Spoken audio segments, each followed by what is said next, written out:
বাংলাদেশের 90% মুসলিম রাষ্ট্রের মধ্যে যখন দিনে দুপুরে আমাদের একজন মুসলিম ভাইকে কুপিয়ে জবাই করে হত্যা করা হবে, তখন আমরা পশ্চিম কালেও চুপ করে বসে থাকবো না ইনশাআল্লাহ।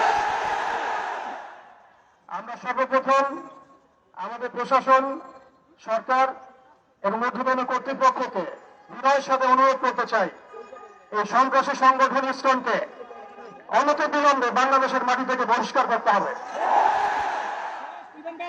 এই জঙ্গি যুগের ভয়ের খেলা অনেক হয়েছে।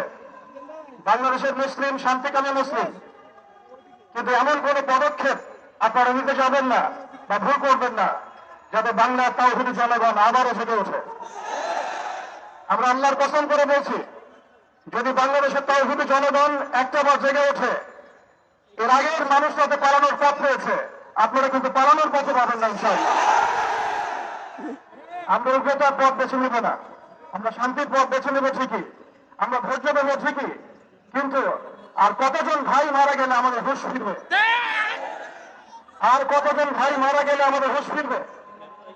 আমরা আমাদের ঊর্ধ্বতন কর্তৃপক্ষকে বিনয়ের সাথে অনুরোধ করব, যারা দিনে দুপুরে আমাদের মুসলিম ভাইদেরকে এভাবে রাস্তার মধ্যে কুপিয়ে হত্যা করেছে, জবাই করেছে, এরকম নৃশংস শয়তানি এবং সন্ত্রাসী কর্মকাণ্ডের তীব্র নিন্দা এবং প্রতিবাদ জানানোর পাশাপাশি আমরা এর উপযুক্ত বিচার দাবি করি।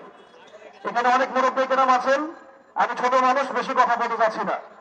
আমরা একটা দাবি উত্থাপন করতে চাই, বাংলার জমিন শান্তির জমিন। এই শান্তির জমিনে যদি কেউ উগ্রতা প্রদর্শন করতে চায়, আল্লাহর কসম করে বলছে আমরা হাতে হাত ধরে বসে থাকবো না।